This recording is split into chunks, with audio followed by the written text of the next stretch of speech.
for the soft front tyre and the harder rear. Fabio Quartararo and Jorge Martin alongside him have gone for the Miguel and Jack Miller, who's gone soft front and rear. Johan Zarco starts 7th ahead of Miguel Oliveira and Alex Reed. Harder option, as is Luca Marini in 13th, Juan Mir in 14th. Di Gian Antonio, like Miller, goes Gardner, Franco Morbidelli and Alex Marquez are on the 7th row of the grid, and on the back row we have Quartararo, 172 points at the Dutch TT. What a great number that is. Great to see the fans back here for the first time since Quartararo was 25 points waiting for him and extending his championship lead still further. The stadium-like feel to this. Marquez back in 2015, 104 very, very shortly, and we are going to be go here in Assen. Great start from proposition for Pecco Bagnaia. Likewise, Fabio sweep on through. Quartararo was second, back to 4th. And what about this from Aleix Espargaro? Stunning start from the man second in the championship. They're already trying to build up a lead. Martin now just behind Aleix Espargaro. Then he has lost second place back though to Aleix Espargaro. There's Jorge Martin running a tight sequence of results is going to continue. I think it's already out of the question. He's currently showing 12th. Leads by nearly 3/4 of a second over Aleix Espargaro, who's had a superb first lap. A stunner from the Spaniard. He was 5th on the grid. He got to 6th position of his teammate Juan Mir, who's down outside the points at the moment. So Aleix in this second sector, that's right at the top end of the circuit as he comes now through Steckenval. Bagnaia's advantage has been reduced already down to half a second. To this point, Bezzecchi looking as if he's got eyes on 4th place and going past Jorge Martin to fastest lap of the race to Aleix Espargaro, who pulls 0.3 of a second back on Pecco Bagnaia. Martin now is behind. Put his faith and backed Marco Bezzecchi, didn't he? And that faith has not been misplaced at all in the early stages of this Dutch TT. We're right on board with the lap number 3. This is where Alex Rins crashed out of the lead back in 2019 very early on. There was Bezzecchi then. What's the gap between him and Quartararo now? Espargaro as Miller comes in for his long lap penalty. He recovered from a long lap in Germany last weekend to take a podium. That'll be a big ask now though here. Miller, as he now gets ready to resume his charge through the field. 10th position for him. Here are the tyre choices on your screen. There were a couple. Then they'll bank it hard left through the Ramshook, still high speed, high lean angle through this 4th gear left-hander, and then now coming into the striking distance now the Aprilia man. Fastest rider on track though is Marco Bezzecchi in 4th position. The 3 leaders up ahead are all laughing. Quartararo's gone down. A rare mistake from the world champion out in the factory Yamaha, but at turn number 5, high drama indeed here in Assen. Fabio was on. Quartararo goes for the dive up the inside and contact with Aleix Espargaro. Underneath Quartararo. Thankfully, Aleix Espargaro did stay on board. I remember back in 2000. I just wonder whether it's perhaps too damaged for him to continue. Quartararo then came over the line in the pit board that Pecco Bagnaia expected to be seeing to a gap back to the 72. His long lap penalty quickly enough. He's now been handed a double long lap penalty. He served the first of them, but the 2 just keen to get on with it there because he saw Bagnaia just starting to stretch away. Quartararo had also been getting a message about how quickly foot in the Premier class as a rookie sensation back in 2019, but he'll know that, he'll admit it. That was a big mistake from Quartararo. Slower than the leader, so Quartararo is going to have to rely on some drama up ahead of him if he's to score points. Only he and what's been a really tough period, probably one of the toughest periods of his Grand Prix career after his involvement in the top 10. Aleix Espargaro starting to make some progress then. He's now past Alex Marquez, so he's Aleix Espargaro, but he does still have the opportunity to claw back some points on Fabio Quartararo. Here's how it looks from the rear of Pecco Bagnaia up ahead. Well, that's also a disturbance. Well, what a horrible day it's been at turns for no points for the factory Yamaha team. As it stands at the moment, we're heading for a podium lockout for Ducati. We have Bagnaia leading from That wasn't self-inflicted, was it, after Quartararo's blunder? He will at the moment be recovering the work to do to then claw his way back into Enea Bastianini, who's circulating in 12th place. Aleix Espargaro currently 2.5 seconds. Now, that was a big one. Wow, that is a very second opportunity for Pecco Bagnaia. Little did he realise when he crashed out of the German Grand Prix last week ago, as Fabio Quartararo does now enter. To his crew chief Diego Ghiberlini. Wonder actually here whether Quartararo will maybe come back into the pits again, but there's going to be no points further up ahead of him that brings him back into contention, and maybe he can steal a point or two, but it's not looking. GP, he's 1.6 seconds now behind Jorge Martin. You just wonder, flipping his way towards the top 10. That's 12th now for the Aprilia man.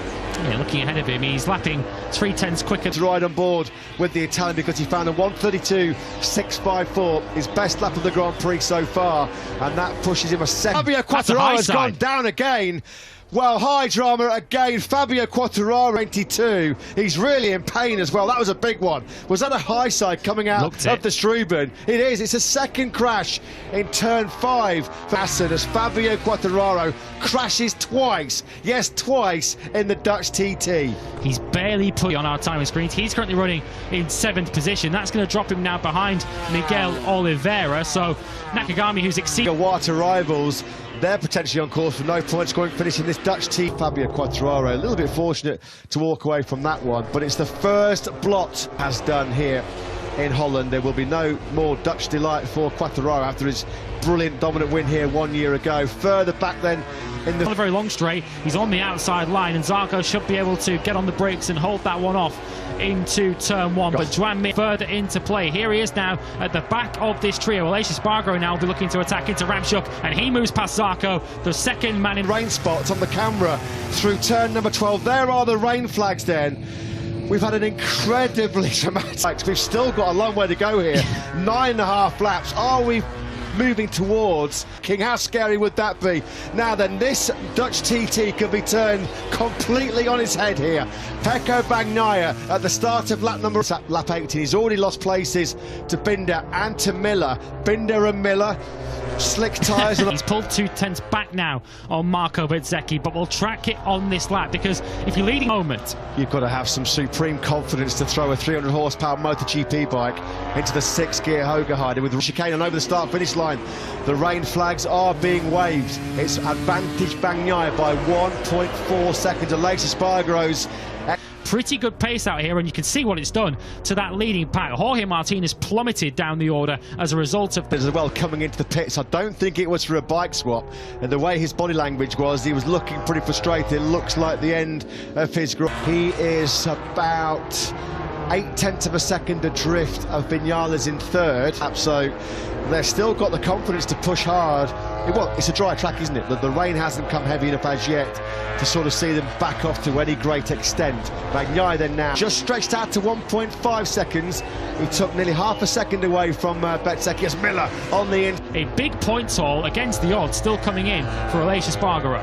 Yeah, well, having been in the grass and the gravel at turn place, still keeping tabs as he uses Binder and Miller as a reference directly ahead of him. There was Aleix Espargaro. 8th, 9th and 10th, which includes his teammate Alex Rins. It's Mir from Oliveira from Rins. And Enea Bastianini's tough weekend hasn't going to score too many points today either. Fabio Di Gianantonio is in 14th position, and the last point of the moment quite comfortably by the poleman Pecco Bagnaia.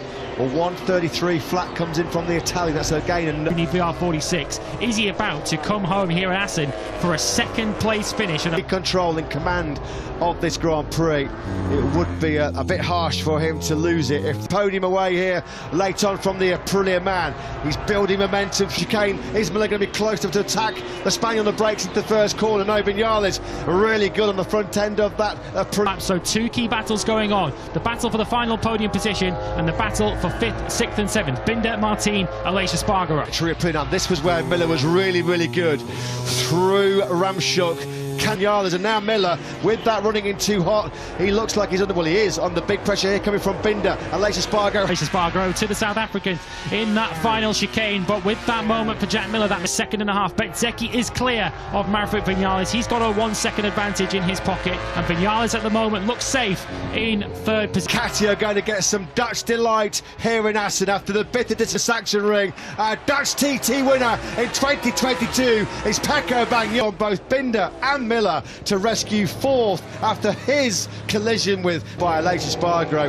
and a first Aprilia podium for Maverick Viñales. Let's go down to a delighted factory Aprilia team manager. Pace to fight for the win today. It's so sad for all of us. We didn't get to see.